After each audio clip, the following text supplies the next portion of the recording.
Assalamualaikum warahmatullahi wabarakatuh. Mohon dijelaskan khilafiyah dari mazhab yang 4 tentang wudu, tentang rukun salat. Teman-teman, sebelumnya saya mau sampaikan dulu begini. Pertama, ketahui dulu, kalau Anda dengar istilah mazhab yang 4, apa itu mazhab yang 4? Apa itu mazhab? Apa itu yang 4? Ini dipahami dulu. Karena saya tidak terlampau suka menerangkan sesuatu yang belum dipahami. Jadi kalau kita ingin mencari turunan hukum, kita perjelas dulu definisinya. Kalau sudah paham, hukum bisa diketahui.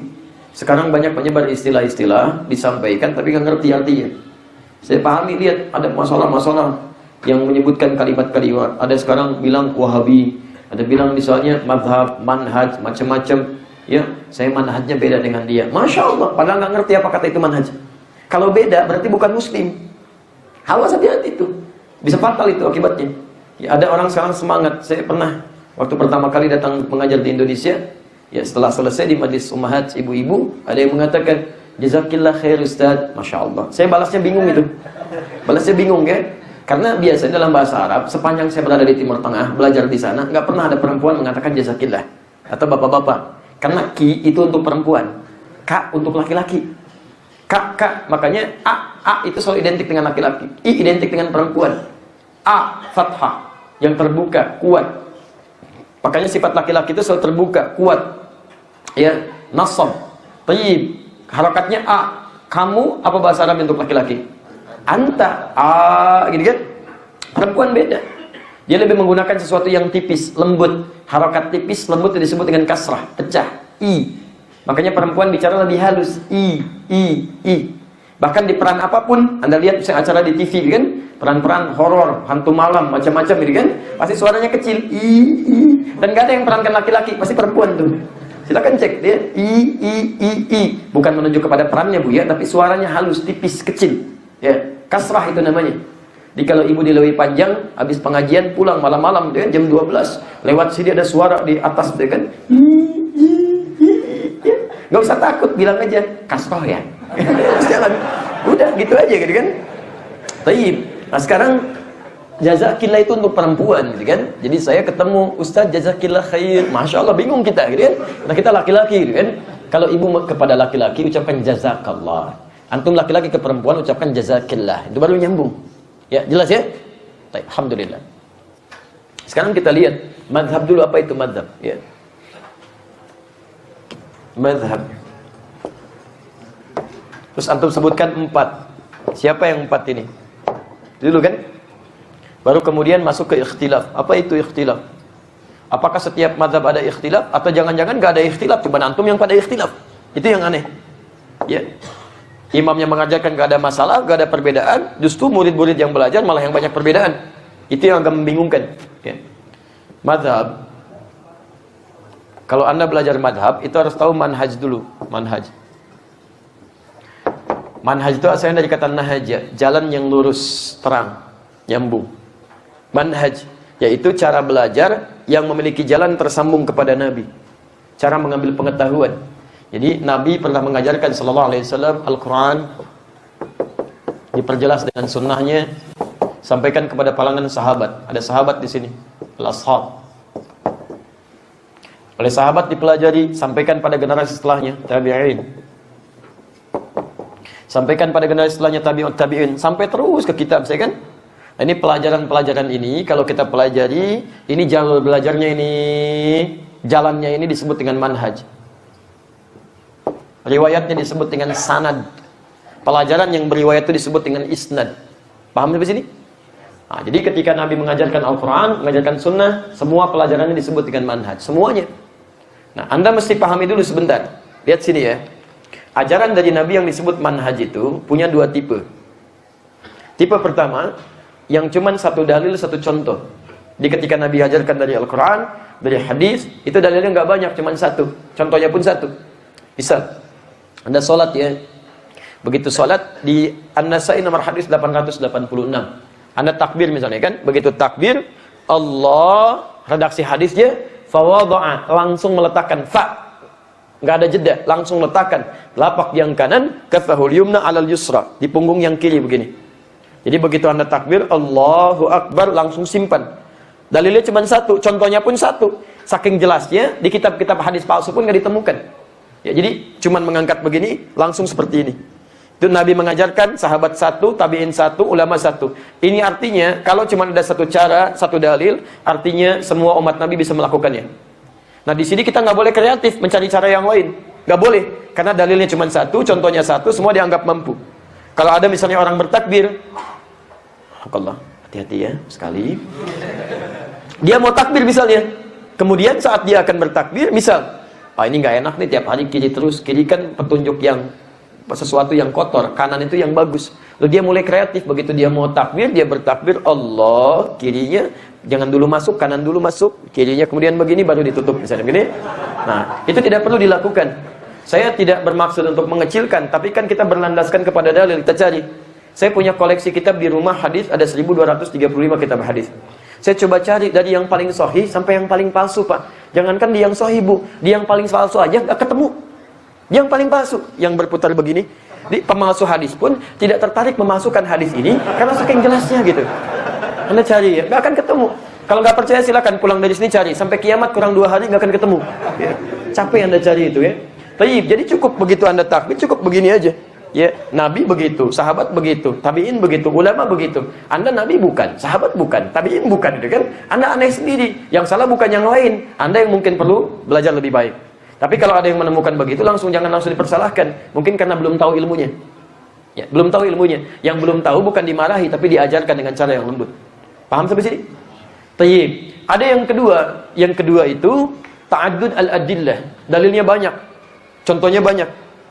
Misal, dalam bacaan misalnya kan, Bismillah itu, Bismillahirrahmanirrahim, itu ada sekitar 70 hadis. Dalilnya. Dari 70 ini, ada 4 prakteknya. Ada yang dijaharkan, dikeraskan, Bismillahirrahmanirrahim. Ada yang disirkan, Bismillahirrahmanirrahim. Ada yang satu lagi, tidak dibaca sama sekali, tidak dibaca. Ada yang dibaca di rakaat pertama, selanjutnya tidak dibaca. Riwayat Abu Hurairah ada di Al-Bukhari. 4 cara ini. Ini praktek Nabi. Keempatnya sama, disebut dengan manhaj, tuntunan Nabi. Jadi Nabi pernah bacakan, dijaharkan, pernah disirkan, pernah nggak dibaca sama sekali, pernah di rakaat pertama dibaca, selanjutnya tidak dibaca lagi. Semuanya ada tuntunan dari Nabi. Ada tuntunan.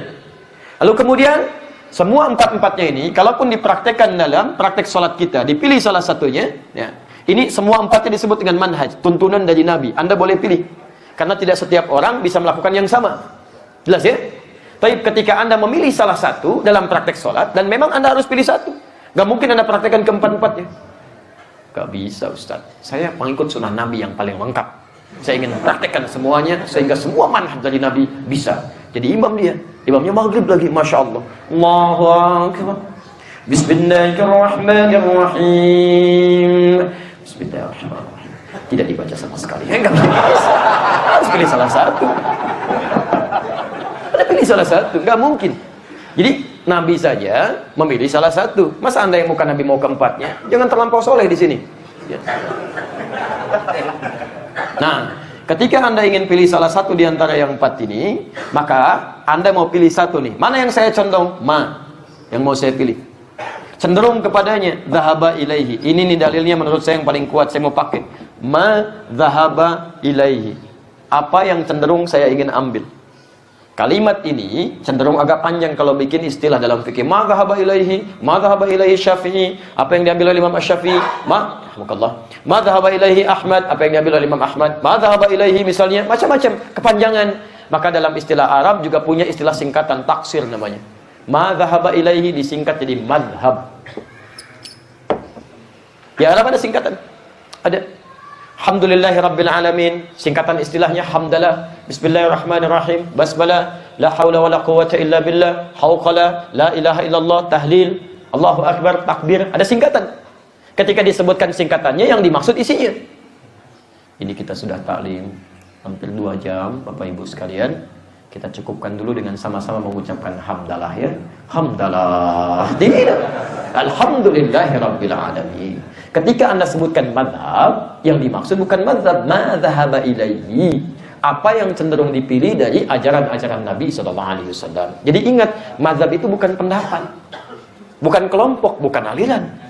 Awas, hati-hati. Bukan kelompok, bukan aliran, bukan hal tertentu. Jadi apa yang harus dipilih sesuai dengan petunjuk Nabi. Jelas sampai sini? Jadi kalaupun Anda misalnya, mohon maaf ya, Anda misalnya ada manhaj di sini dari Nabi, banyak nih, lebih daripada satu, kemudian Anda mesti pilih, maka pilihannya disebut dengan mazhab. Paham sampai sini? Nah, sekarang sebelum kita terangkan yang 4 ini, saya mau tunjukkan sebentar. Kenapa hikmahnya ada tuntunan lebih daripada satu? Padahal bisa saja satu kan selesai kan? Nah, ini hikmahnya menunjukkan bahwa tidak semua umat Nabi bisa menjalankan dengan satu cara yang sama. Nggak semuanya. Nanti ada beberapa yang berat untuk dilakukan. Ya, misal, saya ambil contoh cepat saja. Dalam hal sholat misalnya kan, Anda kalau yang tidak kan sami Allahu liman hamidah ya. Kemudian turun, setelah yang tidak apa? Sujud. Anda kalau mau sujud yang turun kaki duluan atau telapak tangan duluan? Lutut duluan atau telapak tangan duluan? Kalau lutut, jadi kan Anda sami Allahu liman hamidah, Rabbana walakal hamd, turun lutut duluan, lututnya turun gini, lutut duluan. Jelas?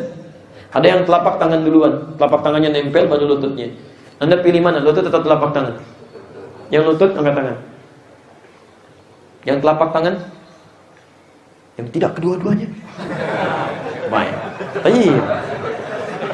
Pertanyaannya tahu dari mana gitu kan? Tahu dari mana pakai lutut, pakai telapak tangan? Awas hati-hati. Jangan-jangan selama ini rame pakai lutut, pakai telapak tangan tapi nggak ngerti dari mana dapatnya.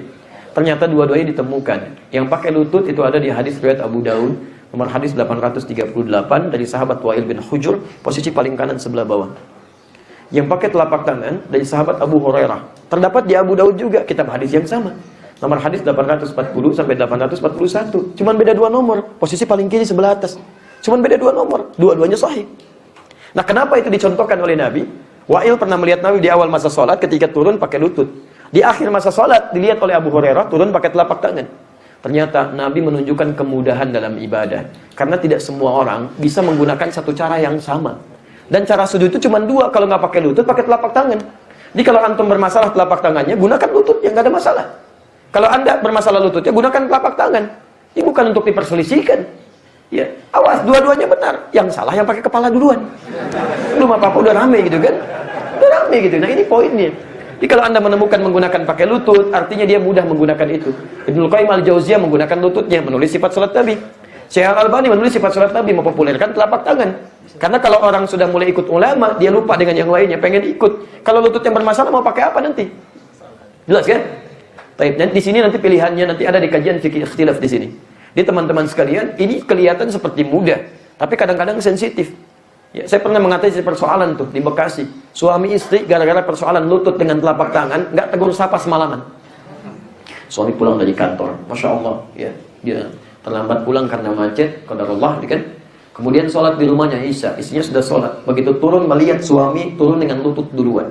Begitu salam, istri tanpa muqaddimah langsung mengatakan, apa salah? Sholatnya nggak sesuai sunnah, masya Allah, gitu kan? Suaminya juga nggak mau langsung terima. Kenapa emang? Tadi pakai lutut duluan harusnya telapak tangan. Mama yang nggak baca hadis, masya Allah, gitu kan? Karena dua-duanya nggak baca pak. Nggak baca dua-duanya. Besoknya bertemu saya.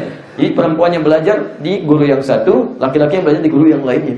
Ketika saya terangkan, la haula wala quwwata illa billah. Malam-malam kata tegur sapa tuh, tidur. Satu hadap kanan, satu hadap timur gitu kan, masya Allah. Besoknya kita jelaskan, ketemu itu, ketawa dua-duanya gitu kan. Sama itu dua-duanya ada di hadis, bahkan berlekatan dan sebagainya. Nanti banyak sekali peristiwa-peristiwa demikian yang seringkali hadir di masyarakat. Pilihannya disebut dengan madhab. Maka kemudian muncul Imam Abu Hanifah, namanya Nu'man bin Bashir, lahir tahun 150 Hijrah. Imam Abu Hanifah. Lahir Imam Malik bin Anas. Ini ahli Madinah, dari mulai berkembang, tumbuh sampai meninggal di Madinah, nggak pernah keluar dari Madinah. Imam Asy-Syafi'i, Muhammad bin Idris Asy-Syafi'i, luar biasa. Beliau lahir tahun 150 Hijrah di Gaza, yang sekarang di blokade ya, darat laut udara oleh Zionis itu. Jadi begitu ini meninggal, Abu Hanifah, Syafi'i lahir.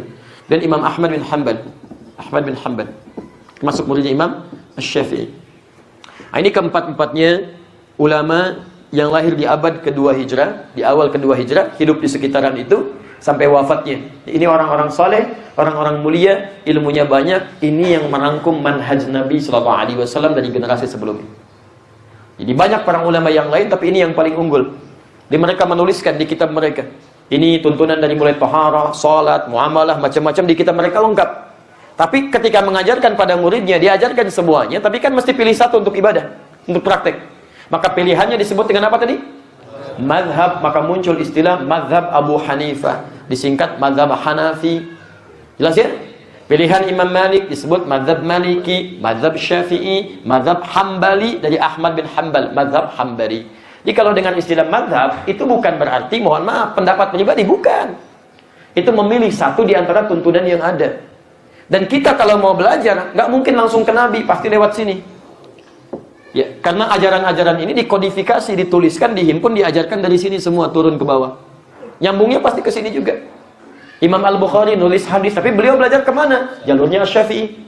Ya. Syekh Ar-Rabiti, jalurnya ke Imam Malik. Ya banyak. Syekh Ad-Dahlawi, jalurnya ke Imam Abu Hanifah. Sampai ke Syekh Al-Albani yang terakhir, jalurnya ke Imam Ahmad bin Hanbal. Sini. Banyak jalurnya gitu kan. Ketemunya di sini juga. Awas, hati-hati. Saya sering dengar ungkapan begini. Ada yang pernah mengatakan, dulu pernah dengar, kita harus kembali pada Al-Quran dan Sunnah.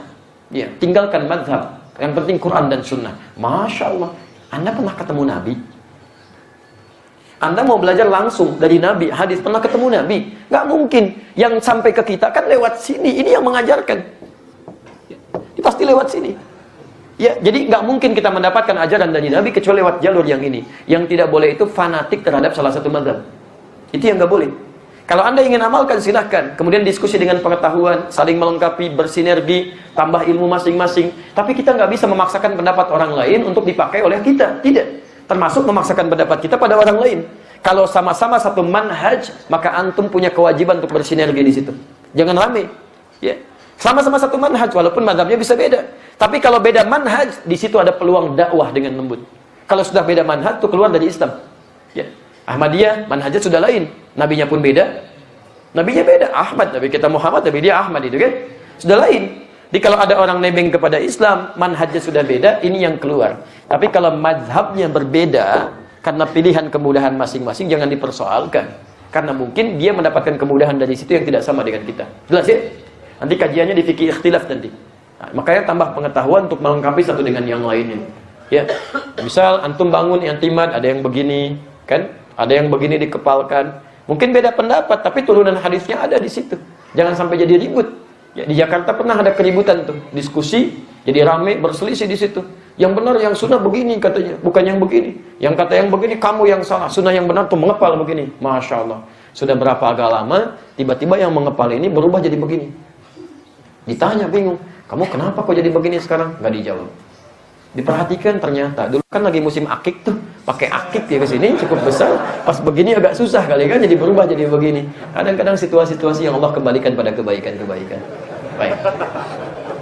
Nah, sekarang para ulama mazhab ini belum tentu beda pendapat juga dalam beberapa hal, tidak. Tidak semuanya beda pendapat, tidak. Ya, tauhid tidak ada perbedaan pendapat. Masalah fikih juga tidak banyak yang berbeda, cuma sedikit aja. Itu pun bukan beda, cuma menerangkan bahwa ini dalil yang saya gunakan yang ini, yang lain gunakan yang ini. Misalkan kita ambil persoalan kunut misalnya. Kunut ya. Dalam hal kunut ini ada perbedaan, bukan perbedaan pendapat, perbedaan pilihan. Karena ketika Nabi sallallahu alaihi wasallam pernah terjadi peristiwa ya, kemudian di Bir Maunah beliau kemudian kunut selama sebulan, turun Quran surah ketiga Ali Imran ayat 128 versus 29, beliau tidak kunut lagi tapi mengajarkan doa kunut pada cucunya Al-Hasan dengan beberapa sahabatnya. Terus sebagian mempraktekkan, ada yang di witir, ada 10 hari terakhir Ramadan, ada yang di subuh gitu kan, tapi didiamkan oleh Nabi. Sedangkan dalam kaidah diamnya itu tandanya setuju, takrir namanya. Kalau Nabi diam setuju, kalau tidak pasti dilarang, gitu kan? Tapi kemudian disikapi oleh para ulama, karena umumnya Nabi tidak mengerjakan lagi, maka ulama berbeda pendapat untuk memilih itu. Memilih dalam perbedaannya ini, mazhabnya. Maka Imam Abu Hanifah mengatakan nggak ada kunut, saya nggak mau kunut. Karena sebelumnya nggak ada kunut, setelahnya tidak ada kunut. Hanya karena ada peristiwa itu, Nabi pun nggak kunut lagi, gitu kan? Tapi dipilih nggak kunut, itu mazhabnya Imam Abu Hanifah. Ini kalau Anda ke Pakistan, ke India, pulang, sholat subuh ke sini, nggak kunut, itu nggak ada masalah. Itu pilihan. Imam Syafi'i pilih kunut. Nabi kan ngajarkan dan didiamkan, diamnya tandanya setuju, ada kebaikan. Daripada nggak dapat pahala, saya praktekin aja gitu kan.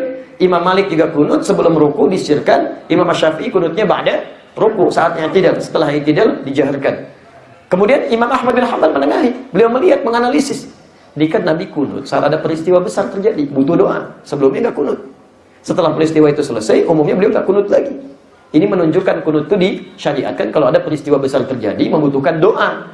Peristiwa besar terjadi membutuhkan doa, namanya nazilah. Maka dikenal dengan kunut nazilah.